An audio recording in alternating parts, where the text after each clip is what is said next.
તપનભાઈ, જે રીતે માર્કેટમાં કડાકો જોવા મળી રહ્યો છે, એશિયન માર્કેટમાં કડાકો જોવાઈ રહ્યો છે, મુખ્ય કારણો કયા કયા છે? મુખ્ય કારણ તો એ છે, જે આપણને ખબર તો હતી જ કે ભાઈ જે રીતે ટેક્સ ટ્રમ્પે લગાયા હતા, તો ટ્રમ્પે એવી આશા રાખી હતી અને વિશ્વ એવી આશા રાખી હતી કે કોઈ પણ સામે, ખાસ કરીને ચાઇના, રેસિપ્રોકલ ટેક્સ નહીં લગાડે. પણ થયું વિપરીત, અને પરમ દિવસે જે ચાઇનાએ 34% ટેક્સ લગાવ્યો, ઓકે, એ શુક્રવારે જે લગાવ્યો, એ કોઈને આશા નથી અને લગાડી દીધો. એટલે હવે આ ફૂલ બ્લોન વોર, એટલે કહેવાય ને ટ્રેડ વોર ચાલુ થઈ ગયો છે એક્રોસ. અને આ ટ્રેડ વોરમાં આમાં પ્રોબ્લેમ એ જ થાય કે એવું હવે લાગે છે ગ્લોબલી રિસેશન આવશે. યુએસ તો રિસેશનમાં જશે, જેની 60% પ્રોબેબિલિટી છે. જે જેપી મોર્ગને કીધું કે 60%થી વધારે યુએસમાં રિસેશન આવશે. ચાઇનાને પણ કંઈ આનાથી ફાયદો નથી થવાનો. ચાઇનાની પણ જીડીપી ઓછી જવાની છે, 4%થી નીચે. યુએસની તો કદાચ નેગેટિવ જતી રહે 6 મહિનામાં. હવે જ્યારે તમારી વર્લ્ડની બે મોટી ઇકોનોમી, અગર ત્યાં મોટો આવો પ્રોબ્લેમ આવે તો વિશ્વમાં પ્રોબ્લેમ આવે, આપણે બાકાત ના રહીએ. તો હવે શું થઈ રહ્યું છે કે આ બે કન્ટ્રીના લીધે આખું વિશ્વનું માર્કેટ પડી રહ્યું છે. જાપાનની પણ હાલત ખરાબ થઈ ગઈ છે. જાપાન, તમને પણ ખબર છે, જે ઓટોમોબાઈલ જે એક્સપોર્ટ હોય છે એ જબરજસ્ત હોય છે, અને એમાં પણ ટેક્સ મોટા લાગ્યા છે. અને જે મેજર ઇકોનોમી, જે આપણે જાપાન લઈ લો, ચાઇના, યુએસએ, ઇન્ડિયા અને ઇવન જર્મનીમાં પણ મોટો પ્રોબ્લેમ આવ્યો છે. તો આ જ્યારે આ બધી ઇકોનોમીમાં પ્રોબ્લેમ, એના લીધે હવે ડર એ જ છે કે આ એક લાંબુ ચાલશે અને નેગોશિએશન થતાં પણ વાર લાગશે. અને કેમ કે આ એવું ઓન ઓફ બટન તો છે નહીં કે કાલે લગાવીને ઓફ કરી દીધું, એવું નથી. આમાં નેગોશિએશન થાય અને એમાં વાર લાગે. એના લીધે માર્કેટ છે ને હંમેશા પહેલાથી ડિસ્કાઉન્ટ કરે. માર્કેટને એવું લાગે છે કે આગળ જઈને રિસેશન આવશે, જે આવ્યું નથી હજી, પણ આવશે. એ રાખીને હમણાંથી જ પડવાનું ચાલુ થઈ ગયું છે, એ પણ સારી રીતે પડી રહ્યું છે. જી તપનભાઈ, રોકાણકારોને શું સલાહ આપશો આ સમયમાં? આ સમયમાં રોકાણકારોને એક જ છે કે થોડું શાંતિથી કરો. પણ સાચે કહું, ઇન્ડિયાને એટલો પ્રોબ્લેમ નથી. ઇન્ડિયાને સારું છે, પણ આપણે કેમ કે વર્લ્ડ માર્કેટ પડે છે એટલે આપણે પડ્યા. જો વર્લ્ડ માર્કેટ 20% પડશે તો આપણે 10% પડીશું, પણ પડીશું ખરા.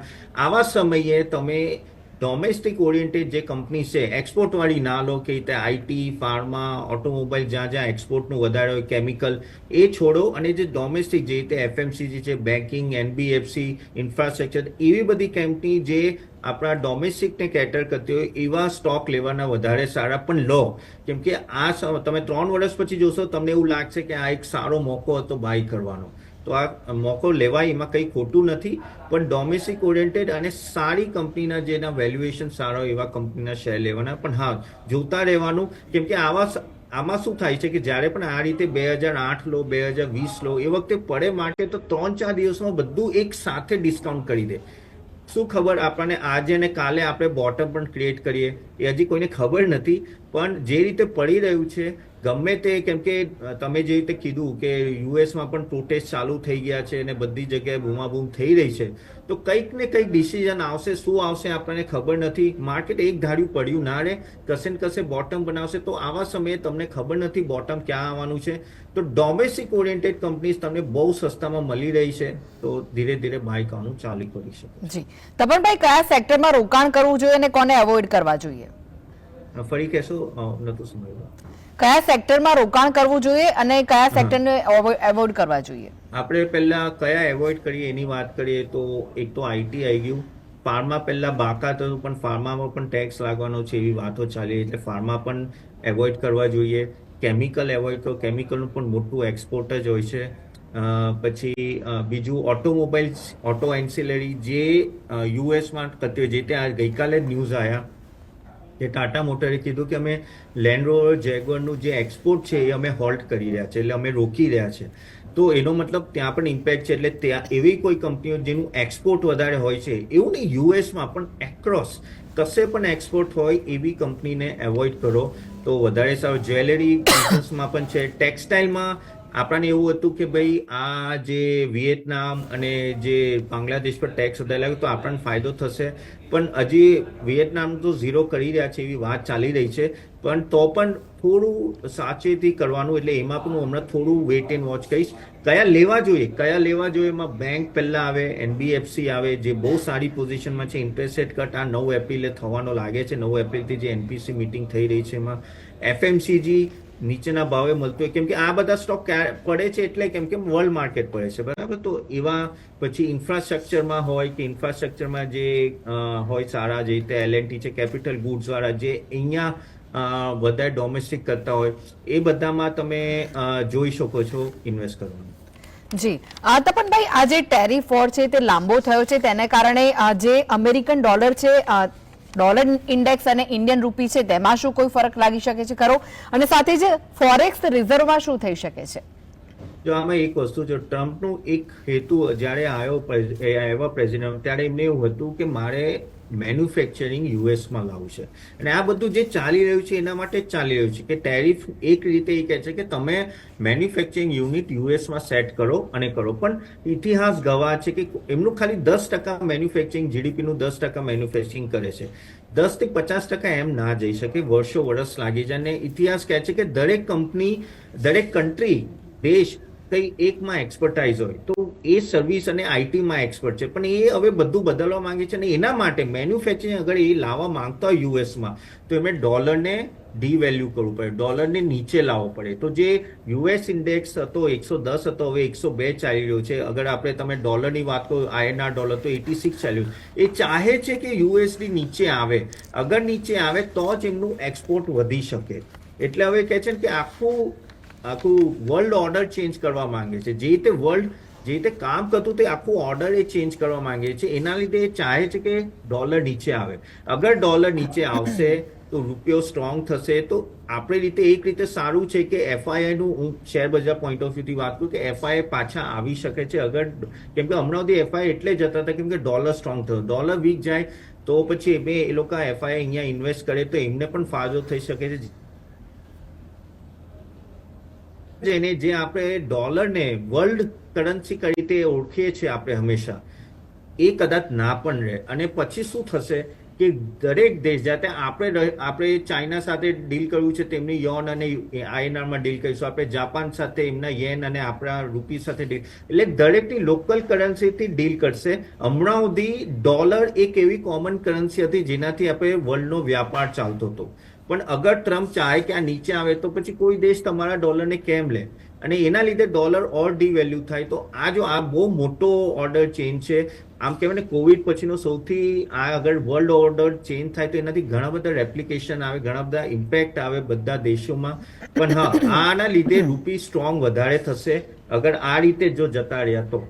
જી તપનભાઈ, રેપો રેટ માટેની બોર્ડ મીટિંગ મળવાની છે, તો શું લાગી રહ્યું છે કે RBI તેમાં મોનિટરી પોલિસી કે રિલેટેડ કોઈ ક્લોઝ લાવી શકે છે ખરું ટેરિફને લઈને, જેનાથી ઇન્ડિયન માર્કેટ સ્ટેબલ થઈ શકે? જો RBI ની પોલિસી જે રીતે આપણે કહીએ છીએ કે 9 તારીખથી ચાલુ થવાની છે, 25 બેઝિસ પોઈન્ટ કટનું તો છે જ કે ભાઈ એ કટ કરશે ને કરશે. બીજું, આપણું ઇન્ફ્લેશન ઘણું ડાઉન છે, મોંઘવારી ઘણું ડાઉન છે. 3.61% હતું. અને તેલ આજે તમે જોયું, ઓઇલ હમણાં $65 પર પહોંચી ગયું, જે કોઈને ઉમ્મીદ નથી.